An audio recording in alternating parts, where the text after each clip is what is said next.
विजय कुमार ने कहा कि स्कूल के जिन असातिज़ा को पब्लिक सेफ्टी एक्ट के तहत गिरफ्तार किया गया है, उनके अलावा मजीद कई और ऐसे असातिज़ा हैं जिन पर निगरानी रखी जा रही है।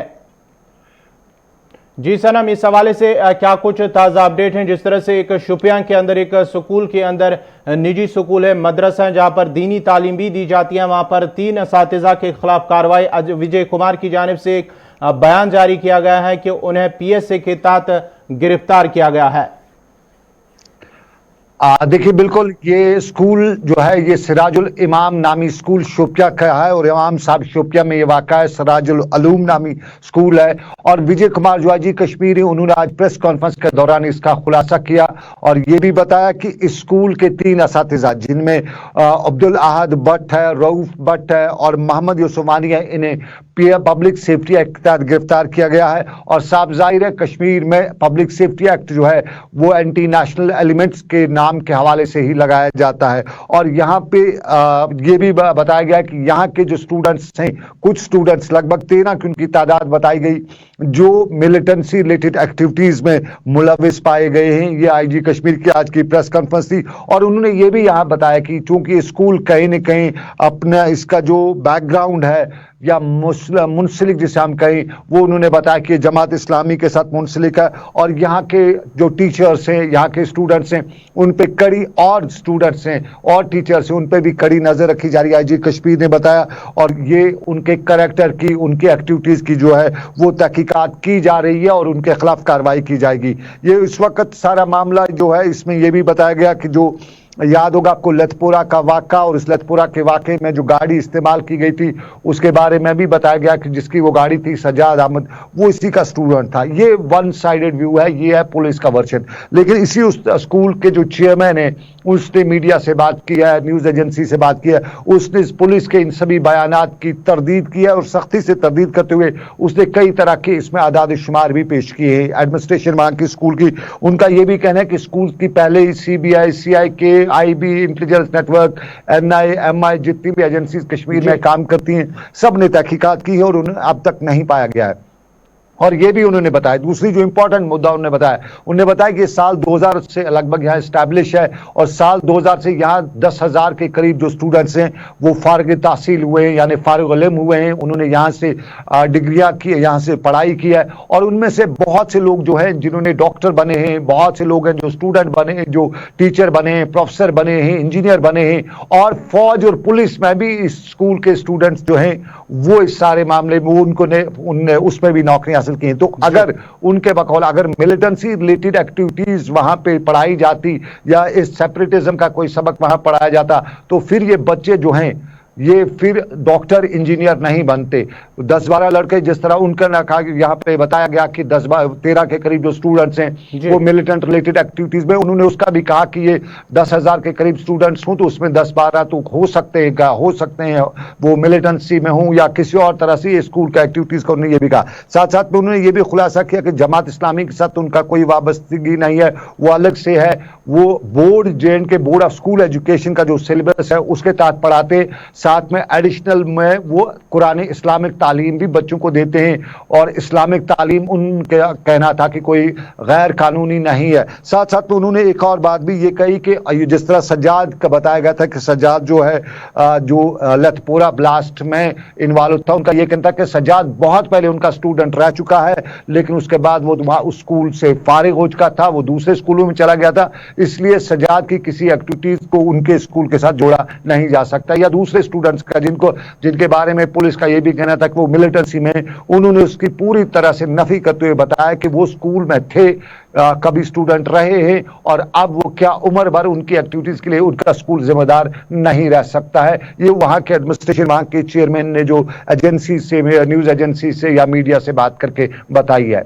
चलिए सनम, आप हमारे साथ बने रहे। एक और खबर जो है वो अवाम से रिलेटेड है, जहां अवाम ने शिकायत की है दरबारमू के मुंतकिल होने, जम्मू दरबारमू मुंतकिल होने से कबल ही लोगों की शिकायत है कि उन्हें दरबारमू के अंदर अगर श्रीनगर सिविल सेक्रेटरीट के अंदर उन्हें किसी काम से जाना होगा तो उन्हें इजाज़त नहीं दी जा रही है, जिनकी वजह से उन्हें मुश्किलात का सामना भी करना पड़ रहा है। श्रीनगर से जम्मू दरबार की मुंतकली की तैयारियां जहां जोरों पर हैं, वहीं पर दरबार मूव की वजह से तमाम सरकारी दफातर बशमूल राजभवन और पुलिस हेडक्वार्टर श्रीनगर से भी मुंतकिल किए जाएंगे, जिसकी वजह से अब भारी तादाद में आबादी भी कश्मीर से जम्मू का रुख करेंगे। दफातर के जम्मू मुंतकिल होने से कबल ही लोगों की शिकायत है कि उनके मुश्किलात का अजाला करने के लिए उन्हें मुतल्लिका महकमों के आला ओहदेदारों से मिलने की इजाज़त नहीं दी जा रही है, जिसकी वजह से उन्हें मुश्किलात का सामना करना पड़ रहा है। सनम, आपने आज सिविल सेक्रेटरीट के बाहर लोगों से बात की है, इस हवाले से क्या कुछ कहना था लोगों का?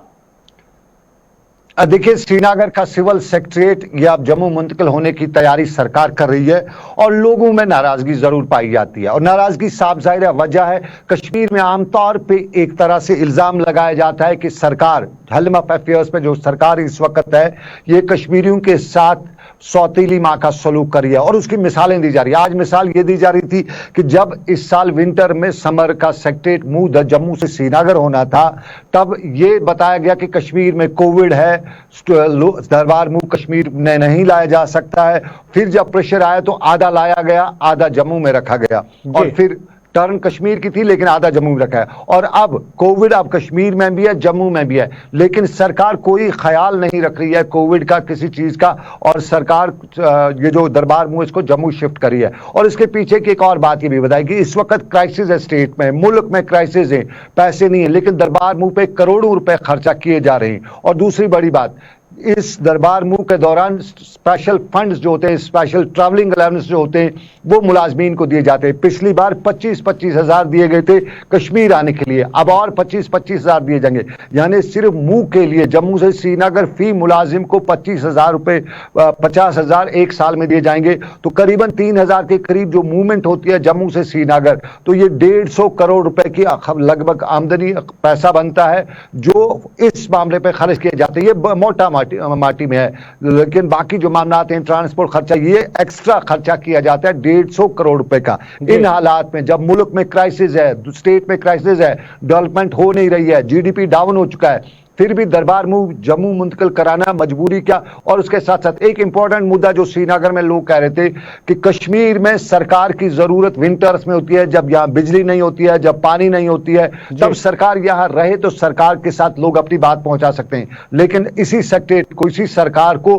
उस खास वक्त के लिए जब लोगों की जरूरत होती है जम्मू शिफ्ट किया जाता है, जबकि जम्मू में दरबार मूव की जरूरत समर्स में होती है। और फिर अब की बार लूला लंगड़ा सेक्रेटरीट कर दिया गया, दरबार मूव को किया गया, आधा जम्मू में रखा गया, आधा कश्मीर में रखा गया। कोविड है, कोविड की मजबूरी को देखते हुए, तो अभी कोविड नहीं है, तो ये भी लोग कह रहे थे कि इस वक्त सरकार को चाहिए कि एज इट इज, जितना जम्मू में है उतना जम्मू में रहे, जितना कश्मीर में उतना कश्मीर में रहे, ताकि दोनों इलाकों की तरक्की हो या मसाइल हो, उनको देखा जा सके। और इंपॉर्टेंट बात,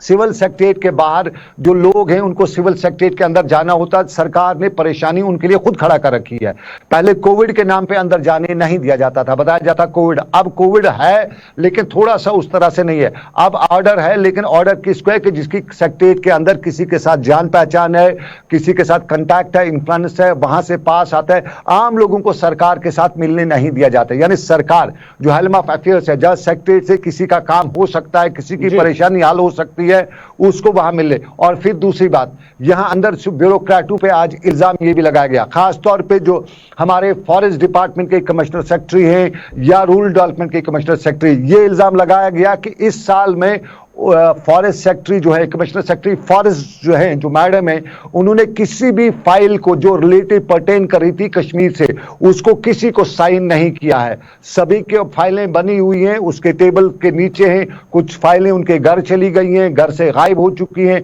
और किसी की हिम्मत नहीं है मैडम से ये पूछने की, और वो मिलती भी नहीं है किसी से, किसी भी जो उसके पास साइल आते हैं उनसे मिलती है। और फिर दूसरा, रूरल डेवलपमेंट का भी हाल यही बताया गया कि गवर्नर ने यहाँ back to village part 1 part 2 शुरू किया था, वो नाकाम हुए। इस बैक टू विलेज पार्ट 3 के दौरान हर जगह से लोगों ने गम गुस्से का इजहार किया कि पार्ट 1 और पार्ट 2 नाकाम है, और उस नाकामी की वजह यही बताया गया कि मैडम जो है रूरल डेवलपमेंट की कमिश्नर सेक्रेटरी हैं, उसने किसी फाइल को अप्रूव नहीं किया, रिजेक्ट नहीं किया। ये सर नो, फाइल बन के गई, उनके टेबल पे रही, उनके वहां पे डस्टबिन में चली गई, कोई भी फाइल अप्रूव नहीं हुई है। और वही वजह हुई कि यहाँ पे बैक टू विलेज पार्ट 1 और 2 नाकाम नाकाम हुआ, और 3 के हवाले से भी लोग यही कहते हैं कि ये भी नाकाम होगा, क्योंकि बैक टू विलेज पार्ट 3 जो है ये भी रूरल डेवलपमेंट के डिपार्टमेंट के साथ जुड़ा हुआ है, और जितनी भी फाइलें वहां से आई हैं वो सब इसी डिपार्टमेंट को जाएंगी। और अगर पुरानी रविश रही, जिस तरह बैक टू विलेज पार्ट 1 और पार्ट 2 में रूरल डेवलपमेंट कमिश्नर सेक्रेटरी का रोल रहा है,